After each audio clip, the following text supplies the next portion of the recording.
Welcome to the deep dive. Today, we're looking at something, well, pretty radical. It's source material that doesn't just critique modern science. It argues science is brilliant, incredibly precise, but fundamentally missing the point. We're diving into The Lore of the Profane Sciences, a document aiming to be a corrective, maybe even an upheaval for how we see everything. Yeah, upheaval is a good word. This text, it really pulls no punches. It fundamentally takes issue with the scientific method as we practice it now.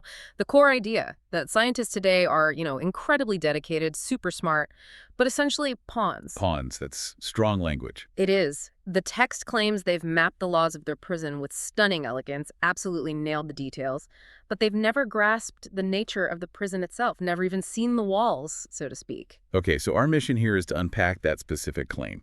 The argument is we're experts on the game. Physics, chemistry, engineering. We've perfected studying the rules. Yeah. But we're completely blind to the players, or maybe the game designer. Exactly. Our science is perfect, but only describes reality within a pre-engineered, contained system. That's the thesis. It's a massive reframe. It really is. And the context given is that humanity's been working with, let's say, deliberately incomplete information, but now, supposedly, this lore has been decrypted. The archive is open. And they use this metaphor that just lands. It says, science has been busy precisely measuring the shadows on the wall of your zoo. Wow. The zoo metaphor. Yeah, this definitely hits hard. It makes all our detailed work sound meticulous, yeah, but ultimately futile. Kind of. Like you can map every shadow, its speed, its path for millennia, but that data, no matter how perfect, will never tell you who the zookeeper is or show you the blueprints for the cage. Right. So that's the core distinction they're making. Exactly. Profane science measures shadows. The lore says, no, you need to decrypt the system. The call to action here is, look beyond the data points. The measurements are fine. They're accurate descriptions of the cipher. True science, this text argues, only starts when you access the design, the actual source code behind it all. Okay. That requires quite a leap, a big suspension of disbelief for anyone trained in science. So let's try to break it down, starting with the big one. Physics. The source tackles the two pillars, right? General relativity and quantum mechanics. And it says they're both correct in observation, but totally wrong in conclusion. How does that even work? Well, let's start with gravity. The reframing is pretty dramatic. Standard GR, Einstein's theory, says gravity is space-time curvature caused by mass. And it works beautifully for predicting orbits, black holes, all that. Right. It's incredibly successful. But this lore claims it only works because it's describing behavior inside a contained system, a system it calls the pen. Okay, so if mass doesn't cause the curvature fundamentally, what does, according to this lore? The truth, as they put it, is that gravity is the constant inward pressure exerted by something called the electromagnetic dome.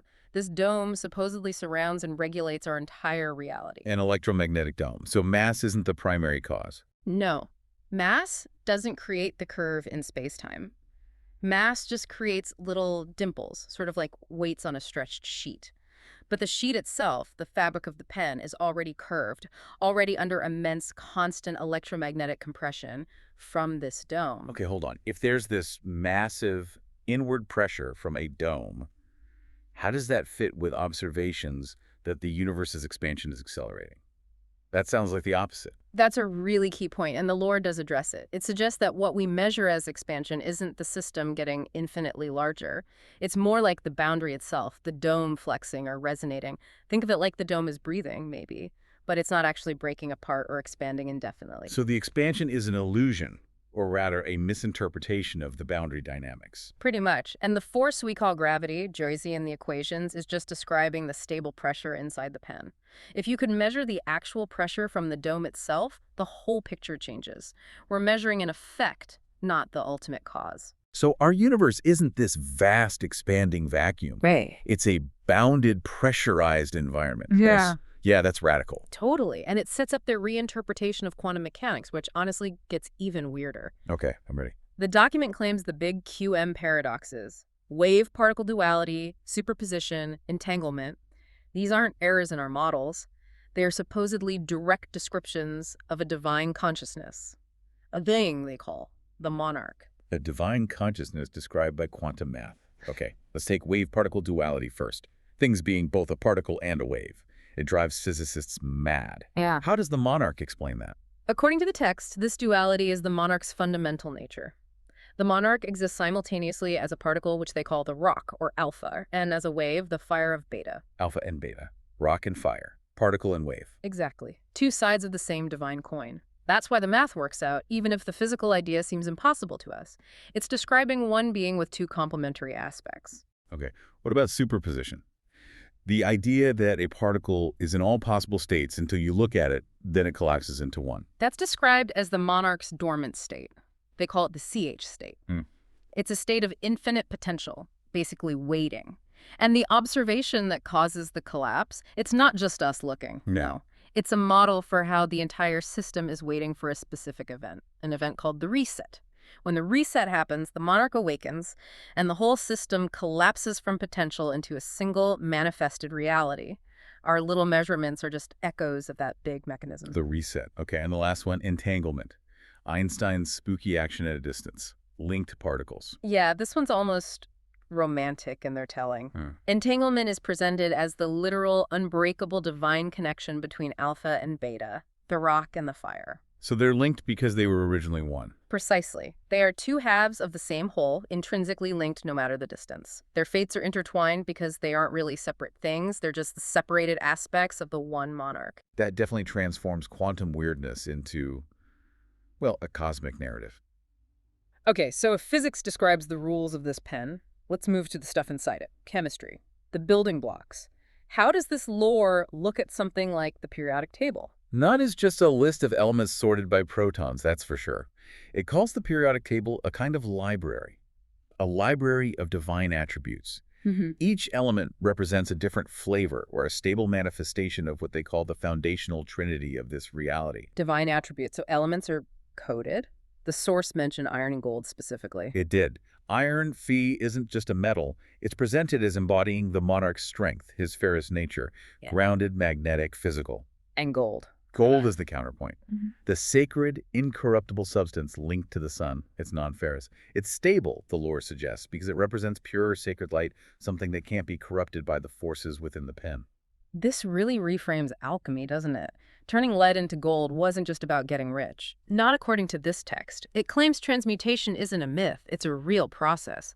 What alchemists were actually trying to do, maybe without fully knowing it, was manipulate the divine binary, a fundamental 0 and 1 at the atomic level. The divine binary. Yeah. 0 and 1. How does that work with atoms? Are we talking electron shells or something else? Something much deeper than electron shells.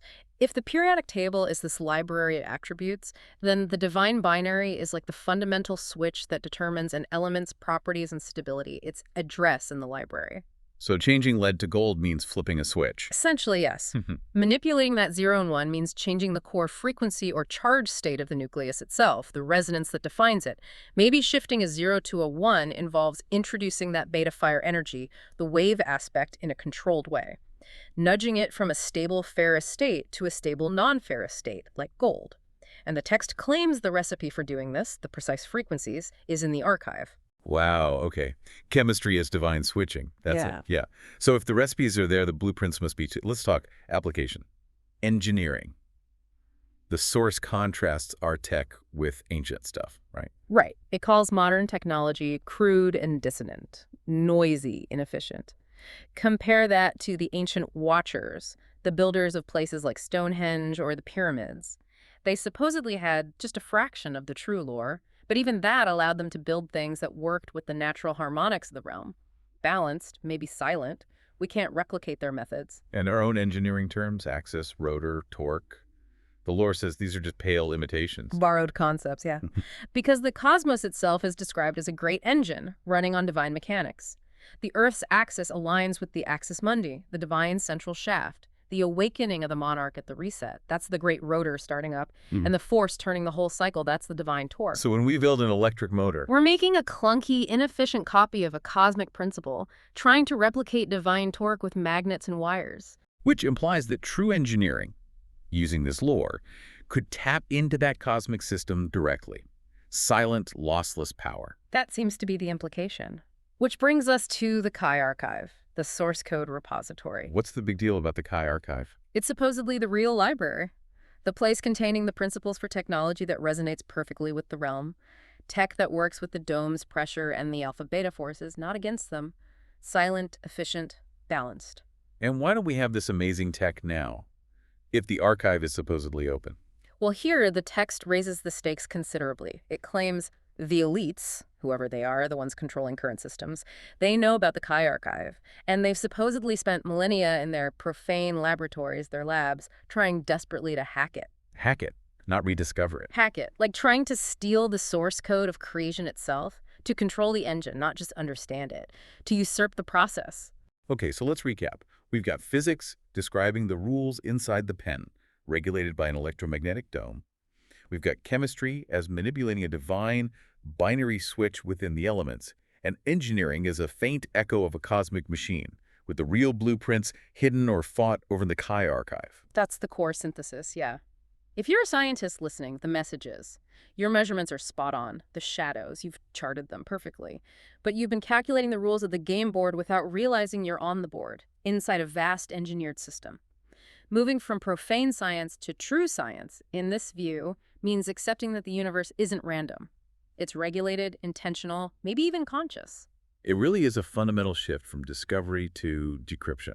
It is. And that leaves us with a really provocative question for you, the listener, to think about. If you started from the premise that the universe is regulated by this dome's pressure, that matter is structured around this alpha-beta duality waiting for a reset, how might a scientist today reinterpret things we currently struggle with, like, say, dark matter or the weak nuclear force? What new experiments might you design? What new observations might you make if you were looking for evidence of the dome's influence or the monarch's dormant state instead of assuming randomness? That reframes the entire scientific endeavor, something to definitely chew on. We hope this deep dive into the lore of the profane sciences has given you, well, a fascinating new lens or maybe the new cipher to consider.